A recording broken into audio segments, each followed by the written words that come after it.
আজ বাংলাদেশে মিছিল হয় টিনের চালে কাউয়া তারেক জিয়া সাউয়া। শুনেন,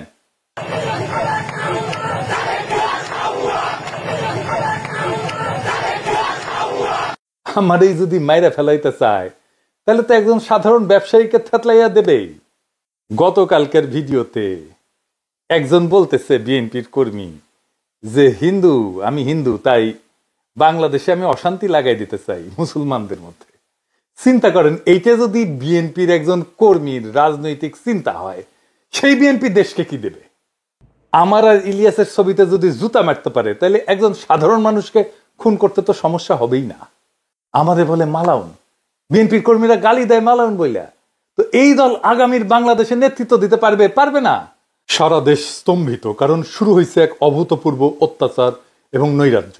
এই অত্যাচার আর নৈরাজ্য সারা দেশ আগে কখনো দেখেনি। আওয়ামী লীগের সন্ত্রাসীদের স্টাইলে এবার যুব দলের সন্ত্রাসীদের হাতে 28 অক্টোবর স্টাইলে খুন হইল এক ব্যবসায়ী। পাথর দিয়া বিপুল জিঘাংসা নিয়া থেতলে দিছে সেই ব্যবসায়ীর শরীর। সমকালের প্রতিবেদনে বলা হয়েছে, নিহত সোহাগের কাছে কিছুদিন ধরে ব্যবসার অর্ধেক ভাগ দাবি করে আসতেছিল স্থানীয় যুবদল নেতা পরিচয় দেওয়া মাহিন। সোহাগ তাতে রাজি হয়নি। এই নিয়ে তাকে হুমকি ধামকি দেওয়া হয়। হত্যার আগের দিন তার গুদামে গুলিও চালানো হয়। সারা দেশে লুটতরাজ চাঁদাবাজিতে কোন কোন দলের লোকেরা যুক্ত আমরা জানি। এই পাথর দিয়ে শরীর থেতলে দেওয়া কোনো নতুন বিষয় না। আমি অনেক আগে থেকেই লক্ষ্য করতেছি, আমি সতর্ক করতেছি বিএনপিকে। দেখেন, আমাদের দেশে ফিরলে বাইচা থাকতে দিবে না বিএনপির কর্মীরা বলে। বিএনপির সাম্প্রতিক আচরণগুলো হয়ে উঠতেছে ভয়ঙ্কর রকমের ফ্যাসিস্ট। আমার পেজে এসে একজন বা দুইজন না, একাধিক মানুষ হুমকি দেয়। কেন বিএনপির সমালোচনা করি? খুন করে ফেলার হুমকি দেয়। আওয়ামী লীগও হুমকি দিত ইনবক্সে, আর প্রকাশ্যে ওরা হুমকি দিচ্ছে 32 নম্বর ভাঙার পরে। কিন্তু বিএনপির কোনো ভয় ডর নাই, প্রকাশ্যে হুমকি দেয়। আমি আজকে একটা দেখাচ্ছি কি কারণে সে আমাদের দেশে আসতে দেবে না বা আসলে বাইসা থাকতে দেবে না, ওটা ওরাই জানে। এরা ক্ষমতা আসলে কি করবে আল্লাহ মালুম। হাইডম থাকলে করে নিস রে ভাই, করে নিস। যে জিতবে ওই তো সিকান্দার হবে। হাইডম থাকলে তুই আমাকে দেখে নেবো, আমার হাইডম থাকলে তো করে দেখে নেবো। এটাই রাজনীতি। রাজনৈতিক দল তার আশেপাশে বন্ধু রাখে, যারা ঠিক দল করে না কিন্তু একটা লুজ সম্পর্ক থাকে তাদের সাথে। আওয়ামী লীগ এই কাজে কিন্তু মাস্টার ছিল, সেজন্য আওয়ামী লীগ এতদিন রাজত্ব করতে পারছিল। বিএনপি সবাইরে শত্রু বানায়। এদের কর্মীদের রাজনৈতিক শিক্ষা এতই দুর্বল, এরা যখন দাবরানির উপরে থাকে তখন কেসো হইয়া থাকে, আর যখন ক্ষমতার গন্ধ পায় তখন নেকড়ে হইয়া ওঠে। যাই হোক, এগুলো নিয়ে আলাপ করবো পরে। নির্বাচন আসুক, ক্যাম্পেইন করে দেবো, দেখাই দেবো জনগণকে কাদের ভোট দিতেছেন। দেখেন, কিছুই হবে না হয়তো, কিন্তু আমি খায় না খায় কন্টেন্ট বানাবো। শুধু আমরা যে গালিগুলো দিছে বিএনপির কর্মীরা, সেগুলো কম্পাইল করলে না 10টা এপিসোড হয়ে যাবে।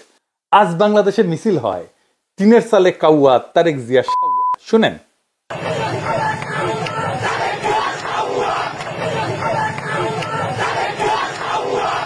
এর দায় কার? চান্দাবাজদের নাকি বিএনপির অনলাইন ইনফ্লুয়েন্সারদের? আসেন সেটা একটু বুঝে দেখি।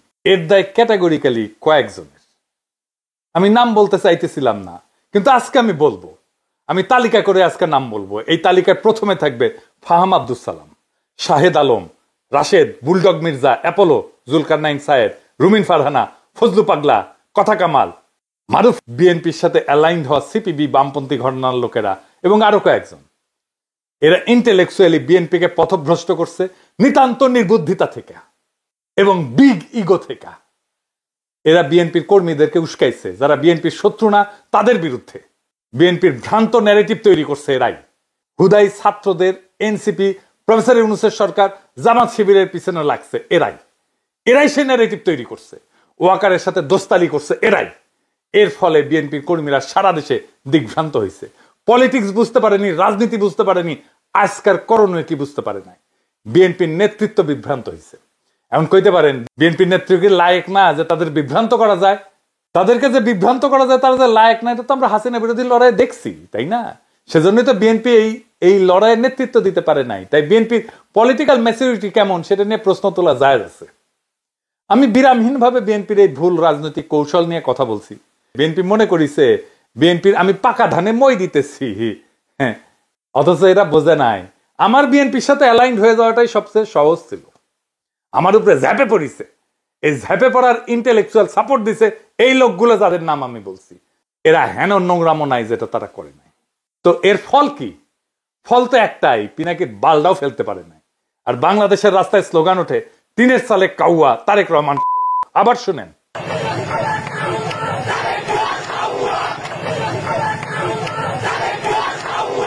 দুইবার শুনাইলাম।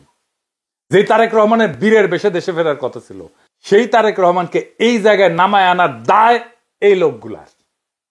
2 দিন আগে এরা আমার পিছে লাগিয়েছিল দল বেঁধে, একটা ছবি নিয়ে, এই যে ছবিটা নিয়ে একটার পর একটা ভিডিও বানাইতেছে। ওই ভিডিও দিয়ে নাকি আমাকে চর মারিছে ভার্চুয়ালি। হ্যাঁ, আরে নেতারা যে টেকে নাই ওই ছেলেটার দিকে, সেটা তো মিছা না। ক্যামেরার চোখ তো ভুল দেখে নাই। ওই ক্রেসে দাঁড়ানো ছেলেটা নিজে এসেও যদি বলে, তাও আমার দেখাটা মিথ্যা না। আমার সেই সমালোচনা নিতে পারে নাই, তাই লানত পড়িছে। আজকে রাজপথে স্লোগান উঠেছে তারেক রহমান। ইডেনে ছাত্র দলকে হল ছাড়ার আলটিমেটাম দিছে।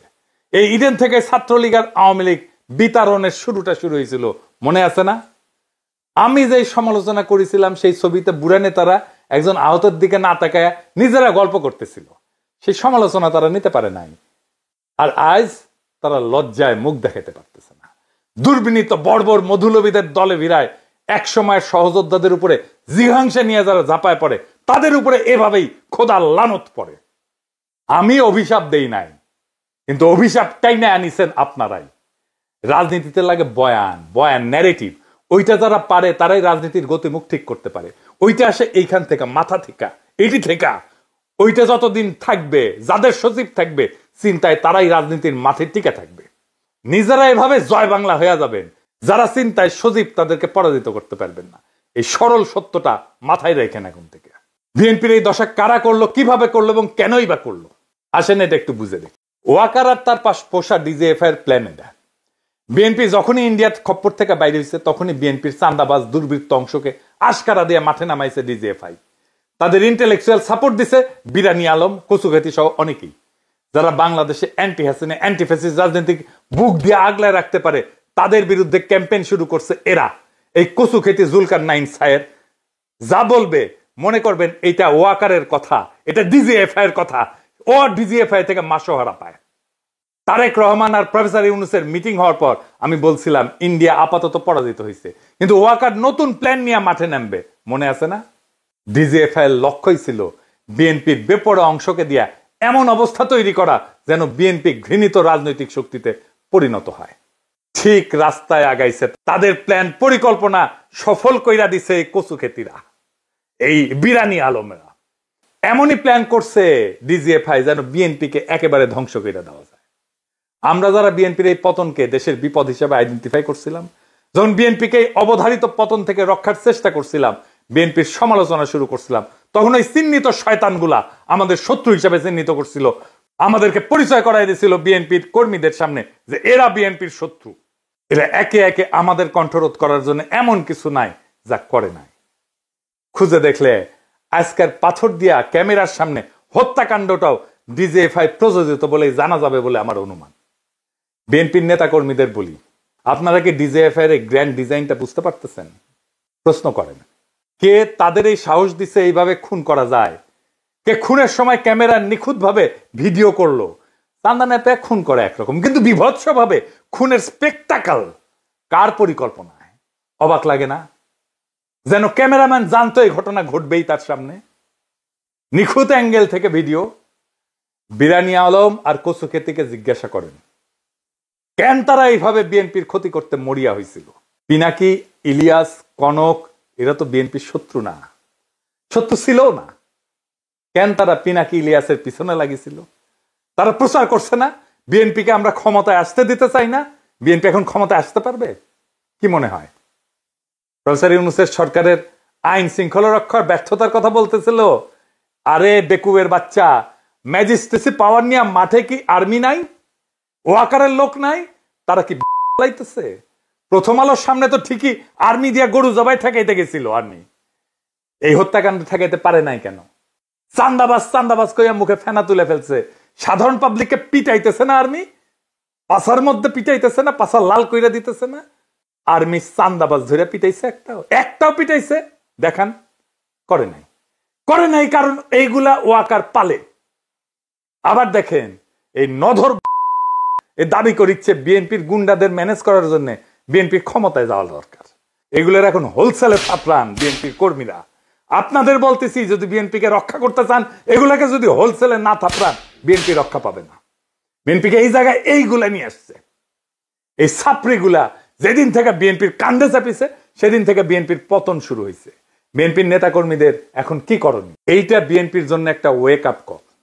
বিএনপির কই আওয়ামী লীগের রাজনীতি করা বাদ দেন। ওয়াকার যে আপনাদের মারবে সেটা বিশ্বাস করেন এখন। ইন্ডিয়ার হাত ধরতে যায় না, আব্দুল নূর তুষারদের হিরো বানান না, রুমিন আর ফজা পাগলারে বহিষ্কার করেন যদি বাঁচতে চান। আর কর্মীদের বলেন ছাত্রী আর কচু খেতিদের বয়ান দিয়া প্রভাবিত না হইতে। আর যা যা করছেন এতদিন এক সময়ের সহযোদ্ধাদের সাথে, তার জন্য পাবলিকের কাছে ক্ষমা চান, আমাদের কাছে ক্ষমা চাইতে হবে না। এনসিপি আর জামাত শিবিরের পিছে লাগা বন্ধ করেন, প্রফেসর ইউনূসের সরকারের পিছে লাগা বন্ধ করেন। এখনো টাইম আছে, আপনাদের ফিরে আসার সম্ভাবনা আছে। রাজনীতিটা করেন, কিভাবে করতে হবে রাজনীতি নিজে না বুঝলে আলাপ করেন, সাহায্য করব, পরামর্শ দিব। 2 সপ্তাহের মধ্যে পরিস্থিতি ঘুরে দেওয়া যাবে যদি কথা শুনেন আমাদের। আমার কথা শুনলে যে ফায়দা আছে তার প্রমাণ হইতেছে পিনাকিরে তো হুতাই দিতে চাইছিল আপনার দলের চাপড়িরাই। ওয়াকার আর কচু খেতিদের সাথে মিলা পারছে, পারে নাই। তাই কইতেছি, সিচুয়েশন কেমনে পাল্টাইতে হয় সেটার জন্য গুরু না মানেন, পরামর্শ নিলে ক্ষতি নাই। আর জামাত শিবির এনসিপি কে বলি, চান্দাবাজদের বিরুদ্ধে কথা বলেন, অসুবিধা নাই, কিন্তু বিএনপিকে দল হিসেবে, তারেক রহমানকে রাজনৈতিক নেতা হিসেবে আক্রমণ করেন না। এতে দেশের উপকার হবে না। বিএনপি মানে চান্দাবাজ না, বিএনপি মানে জিয়াউর রহমান, বিএনপি মানে খালেদা জিয়া, বিএনপি মানে আমাদের anti Baksal pioneer political platform. সেটা ধ্বংস হইলে বাংলাদেশ বিপদে পড়বে। বিএনপি আমাদের শত্রু না, বিএনপি আমাদের বন্ধু সহযোদ্ধা। তার উপরে অভিমান হইতে পারে, কিন্তু ঘৃণা করা চলে না। রাজনৈতিক বিভ্রান্তি থাকতেই পারে, কিন্তু বিভেদ ডেকে আনা যাবে না। বিএনপি এই জাতির স্বতন্ত্র চেতনার এক অবিচ্ছেদ্য অধ্যায়। তারেক রহমান ভুল করতে পারেন, কিন্তু বিএনপিকে পুঙ্খানুপুঙ্খভাবে বাতিল করা মানে এদেশের গণতান্ত্রিক ধারাকে দুর্বল করা, এদেশের ফ্যাসিবাদ বিরোধী, ভারতীয় আগ্রাসন বিরোধী লড়াইকে দুর্বল করা। আমাদের শত্রু কিন্তু একটাই, ভারত সমর্থিত হাসিনার ফ্যাসিবাদ। সে জায়গায় দাঁড়ায় আমরা যদি নিজেদের ঘরে আগুন লাগাই, তবে মুক্তি আসবে না বাংলাদেশের মানুষের, আসবে বিভ্রান্তি আর ধ্বংস। তাই সমালোচনা করেন, সংশোধনের ডাক দেন, কিন্তু ধ্বংস ডেকে আনেন না। কারণ আমরা সবাই একই ঐক্যতানে বাঁধা, একই বিপ্লবের সৈনিক। এই সত্যটা ভুলেন না। এই সত্য ভুললে বিপ্লবকে রক্ষা করতে পারবেন না। বিপ্লবকে রক্ষা করাই আমাদের প্রথম কর্তব্য। ইনকিলাব জিন্দাবাদ।